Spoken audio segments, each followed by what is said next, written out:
¿Qué pasa, YouTube? This is that girl VLA bringing you more Black Ops 2 gameplay.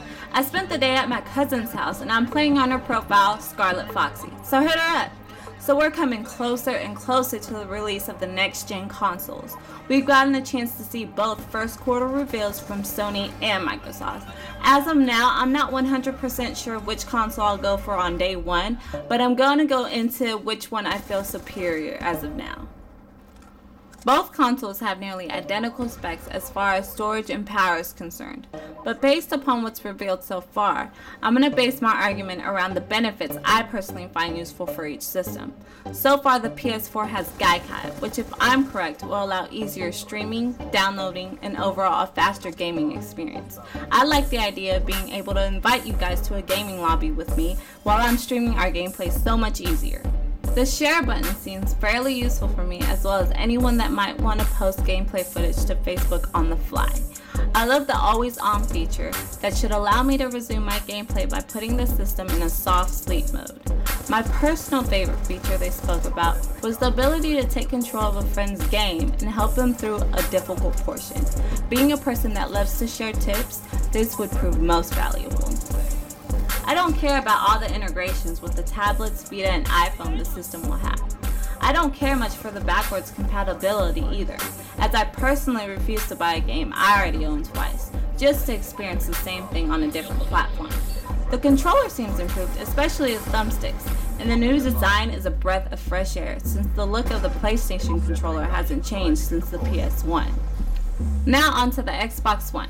First thing I absolutely love is the gimmick of voice activation. Hopefully I can program the Xbox to only activate to my voice alone with no other way to power the system. For instance, I can lock the system and it will only activate when I speak. That will make me drool. No one can steal or play my system. They haven't said whether voice locking the system will be possible or not, but if it is, oh boy. All the voice activations is convenient as hell. I use my current system for all my media entertainment outside my PC, so this will be a definite convenience. Xbox seems to be the system that will upgrade my living room and make searching, scrolling, and browsing easy as hell. Both systems seem to cater to your preferences and what's popular, so both systems seem to make it easier to keep up to date to what's trending. With me being a female, I'm a sucker for gimmickry. And being able to use my hands and voice to switch instantly from the internet to check out my YouTube page is doing, to switching back to watching Bones. I just can't get over the fact how lame the name is though. Must have to Microsoft all day to come up with the Xbox One. The Xbox seems like a perfect console to host a family get-together or invite some friends over for Super Bowl Sunday.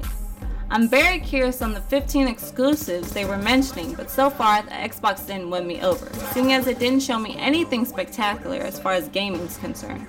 When I think of next generation consoles, I'm thinking of games blowing my mind while blurring the lines between realism and fantasy. I want someone to question if it's a game or actual TV. So with that being said, I'm leaning towards the PS4 as of now, even though I plan on owning both systems fairly quickly. My wish list for both systems is that I'm hoping there's no limits to how many people can be added to your friends list. I don't want chat room censoring unless I set it up as such. I hope all games run at 1080p as a standard. I hope all games run at 60 frames per second as a standard. I don't want to have to wait through long installations with games, or if possible, I hope to be able to play a game while it installs. The PS4 has it perfect being able to play a game while it downloads. I want my system and games to work just fine with or without internet. And finally, I hope they add the ability to use the modded content that the PC users can use, like The Sims being able to wear modded outfits and hairstyles, or Fallout with its modded modes. These mods should be offline only, unless they are nothing more than aesthetic. I'm almost positive that will never happen, seeing as it will clash and overpower a developer-created DLC. But I can still dream, right? Hopefully both Sony and Microsoft show their asses at E3, because this will be my first time ever buying a system at launch. So expect another video covering which system I'll go with first, because my mind isn't 100% made up at this point. I'm hoping you guys enjoyed the gameplay, and I hope I answered some of your questions concerning my thoughts on the new consoles. They'll both most likely be priced around $500 to $600. Xbox getting the Call of Duty DLC doesn't move me an inch. and PS4 needs to answer with new exclusives of their own. I'll be announcing the 1,000 subscriber winners in 2 weeks, so be on the lookout for that. And please subscribe if you're new. Please, please, please don't leave without hitting that like button. And leave a comment too. This is your girl VLA signing off. And as always, tenga buen día.